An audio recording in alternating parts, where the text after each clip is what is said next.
తెలుగు రాష్ట్రాలలో సంచలనం సృష్టించిన ఏదైతే అఘోరిమాత ప్రస్తుతం తెలంగాణ మహారాష్ట్ర సరిహద్దు ప్రాంతంలో అయితే ఉన్నారు.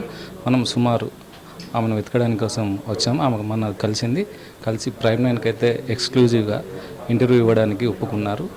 ప్రస్తుతం మనం అఘోరిమాత వద్ద ఉన్నాం. అసలు అఘోరిమాత రానున్న రోజుల్లో కానీ ఇటు సనాతన ధర్మం కోసం ఏ విధంగా చేస్తుంది అని అడిగి తెలుసుకునే ప్రయత్నం అయితే చేద్దాం. చెప్పండి, అసలు మీరు హర హర మహాదేవ్, ఓం నమ శివ, అఘోరి కాళీ నమ, గురుదత్త నమ, జై భోలేనాథ్. సనాతన బంధువులకు, హిందూ బంధువులకు హర హర మహాదేవ్.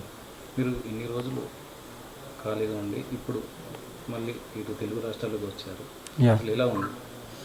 పర్లేదు. కొన్ని భగవంతుడు లాంటి వాడికి కొన్ని ఒడిదుడుకులు ఉంటాయి. అట్లా నాకు కూడా వచ్చినాయి. అలాంటివి నేను చిన్నవి చీమ కుట్టినట్టు కూడా కాదు. నాకు యథావిధిగా సనాతన ధర్మ పోరాటం ఎప్పుడూ ఆగదు. పోరాటానికి ఇంకా పెద్ద ఎత్తున పోరాటం చేయడానికి కూడా నా వంతుగా నేను కృషి చేస్తాను.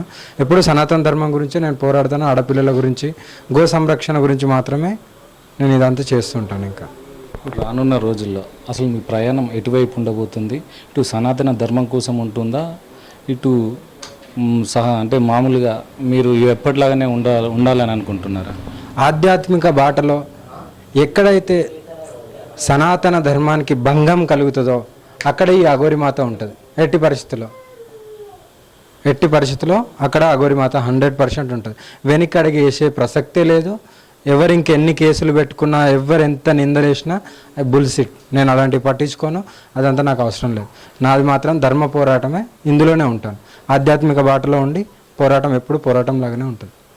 ఇప్పుడు రానున్న రోజుల్లో ఈ అఘోరిమాత భక్తులకు దర్శనం ఇవ్వబోతుందా? కంపల్సరీ. ఈ మధ్యలో నేను గురుగారితో కూడా మొన్న మాట్లాడడం జరిగింది. ఆశ్రమం కూడా పెట్టడం, కేదార్నాథ్ వెళ్తాను. కేదార్నాథ్ వెళ్ళిన తర్వాత ఆశ్రమం గురించి వాళ్ళు చెప్పిన దాని ప్రకారం నేను ఫాలో అవుతాను.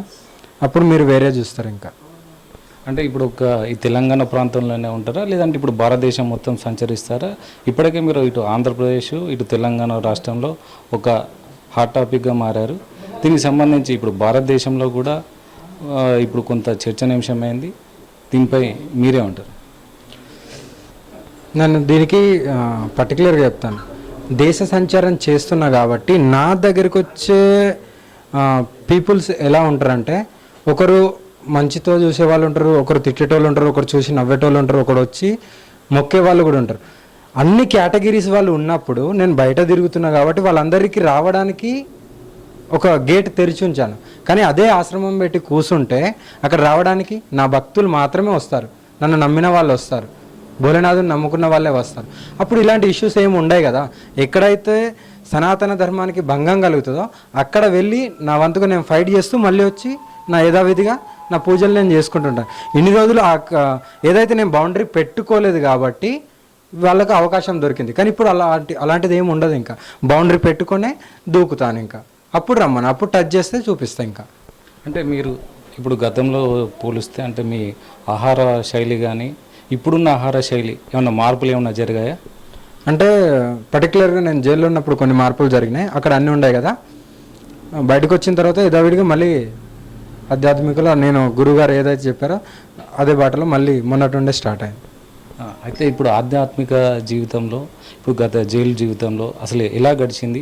ఈ ఆధ్యాత్మిక జీవితంతో పాటు ఇప్పుడు రానున్న రోజుల్లో మీరు ఈ తెలంగాణ రాష్ట్రంలో, ఆంధ్రప్రదేశ్ రాష్ట్రంలో సనాతన ధర్మం కోసం మీ పోరాటం ఎటువైపు ఉండబోతుంది? తెలంగాణ, ఆంధ్ర అని కాదు, యావత్ భారతదేశం మొత్తం, యావత్ భారతదేశంలో ఎక్కడ ఏం జరిగినా సరే నా వంతుగా నేను 100% అక్కడ నిలబడతాను.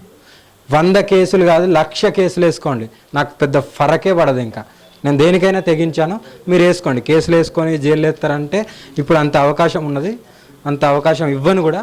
అంత బౌండరీ పెట్టుకొని ఇందులో దూకుతాను. ఇంకా అంటే ఇప్పుడు దాదాపుగా మీరు అన్ని జీవితాలు అనుభవించినట్టే, ఇటు జైలు జీవితం కానీ, ఇటు ఆధ్యాత్మికంగా కానీ, ఇటు ఇప్పుడు ఉన్న దాంట్లో అసలు ఏ జీవితంలో బాగుంటుంది? అసలు జనాలకంటే ఇప్పుడు మనుషులకు మీరు చెప్పే మెసేజ్ ఏంటిది?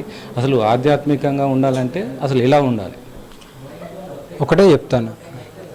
మీరు ఇప్పుడు అడిగిన దానికి ఆ జీవితం ఈ జీవితం అని కాదు. పర్టికులర్గా నా చిన్నప్పటి నుండి, నేను అంత పెద్ద వయసు కాదు, జస్ట్ 27, కానీ ఎవరూ చూడలేని అన్నీ చూసి వచ్చాను నేను, ఇంక్లూడింగ్ జైలు కూడా అన్నీ చూసి వచ్చాను.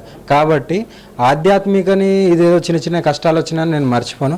ఆధ్యాత్మిక అంటే నువ్వు పూజ చేయడం కానీ, భగవంతుణ్ణి ఆయన నామస్మరణం చేయడం కానీ, గురువు ఇచ్చిన మంత్రాన్ని అది జపిస్తూ ఉండడం అనేది గొప్ప వరము. అలా నువ్వు ఒక్కసారి అందులో నువ్వు ధ్యానంలో లీలమైతే సాక్షాత్తం నీకు భోలేనాథే కనిపిస్తాడు. అలాంటి ఉన్నప్పుడు ఈ చిన్న చిన్నవి నేను పట్టించుకోను కదా. అంటే దీనిపైన ఇప్పటికీ కొంత మీకు కొంచెం ఇబ్బందులు కలిగినా కూడా మీ గురువుగారులతోటి మీరు సంప్రదింపులు ఏమైనా జరిపారా? ఇప్పుడు మళ్ళీ మీరు సేమ్ అఘోరిగానే మీరు ప్రయాణం సాగుతుందా? ఈ దేహం ఆత్మ వేరే అయ్యేంత వరకు, ఈ దేహాన్ని వదిలేసి వెళ్ళేంత వరకు అఘోరిగానే ఉండాలి, అఘోరిగానే వెళ్ళిపోవాలి. ఎక్కడ మార్పులు చేర్పులు అంటే ఎక్కడ ఉండబోవు కూడా.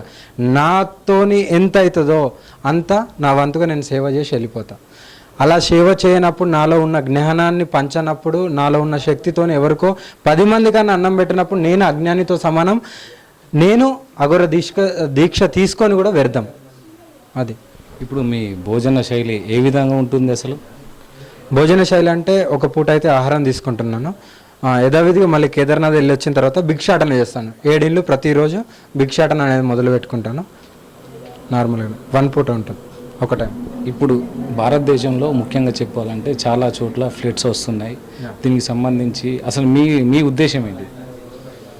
నేను ఏమంటున్నానన్న, భారతదేశంది కాదు ప్రపంచందే పట్టుకున్నా సరే దేనికి ఏ ప్రక్రియ ఎలా జరగాలో ఆయన అంత నిర్ణయిస్తాడు. నాకంటే మహానుభావులు ఉన్నారు, వాళ్ళని కూడా సమ్ సోకాల్డ్ మీడియాస్ ఇంకా టార్గెట్ చేసి ఉంటారు. ఇక్కడనే కాదు, నార్త్ లైన్లో ఎక్కడైనా సరే మాది మాత్రం మేము చేస్తూనే వెళ్ళిపోతూనే ఉంటాం. ఇంకా లాస్ట్గా చెప్పండి, ఇప్పుడు మీరు చివరిగా అసలు ఎలా ఉండాలి? సనాతన ధర్మం కోసం ఉండాలా, శాంతియుతంగా ఉండాలా? అసలు మీకు ఎన్నో కష్టాలు జరిగినాయి. అలాంటి కష్టాలు ఒకవేళ మానవులకు వస్తే అసలు తట్టుకునే శక్తి వాళ్ళకు ఉంటుందా? 100% ఉండదు. ఎప్పుడో దేహాన్ని వదిలేస్తారు. బట్ నేనేమనుకుంటున్నా అంటే ఈ చిన్న చిన్న కష్టాలు వచ్చినప్పుడు, ధర్మ పోరాటంలో దిగిన తర్వాత ఇది చిన్న చిన్న కష్టాలు వచ్చినప్పుడు మనం వెనుకడిగేస్తే ఇంకా ఆధ్యాత్మిక బాటలో ఉండి సాక్షాత్తం పరమేశ్వరుని నమ్ముకొని, కాళీమాతను నమ్ముకొని నువ్వు ఏం చేసినట్టు? ఈ భూమి మీదకి వచ్చినందుకు నీకంటూ ఒక ఐడెంటిటీ ఉంటుంది. నువ్వు చేసిన దానికి అది చేయకుండా వెనకడిగేస్తే ఇంకా ప్రయోజనం ఏముంటుంది? అందువల్లనే నేను యథావిధిగా ఉంటుంది. ఇంకా సనాతన ధర్మం కోసం మీరు చెప్పే సందేశం ఏంటి? మీరు చేయాలనుకున్నది ఏంటి అసలు? సనాతన ధర్మం గురించి అయితే నేను ఒకటే చెప్తాను, అన్ని యుగాల కంటే కలియుగంలో కంపల్సరీ పాపాలు ఎక్కువ పెరిగినాయి కాబట్టి కలి అనే అవతారంతో వస్తారు.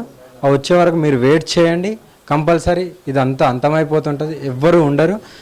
ఇప్పటికి కూడా నేను గట్టిగా చెప్తున్నాను, ఇప్పటికి కూడా మొత్తం బతుకుతుంది అంటే యోగుల వల్ల, పూజల వల్ల, భగవంతుని ఆశీర్వాదం వల్ల బతుకుతుంది. అంటే అఘోరి మాత రానున్న రోజుల్లో దేశ సంచారం చేయనున్నదా, లేదంటే ఇలాగే ఎక్కడన్నా ఒక్కడ ఉండి జీవించగలుగుతుందా? దేశ సంచారంతో పాటు ఎక్కడో ఒక దగ్గర నేను ఉండాల్సి వస్తుంది కంపల్సరీ. ఓకే, ఏది ఏమైనా కూడా ఇటు అఘోరి మాత చెప్తుంది, రానున్న రోజుల్లో దేశ సంచారంతో పాటు ఇటు సనాతన ధర్మం కోసం అయితే ఆమె పోరాడుతానని, ఎక్కడ ఏ అన్యాయం జరిగినా కూడా ఆమె ప్రశ్నించడానికి ముందుకు వస్తానని అయితే మనతో చెప్తున్నారు. కెమెరా పర్సన్ రాముతో చంద్రశేఖర్, ప్రైమ్9 న్యూస్, తెలంగాణ మహారాష్ట్ర సరిహద్దు నుంచి.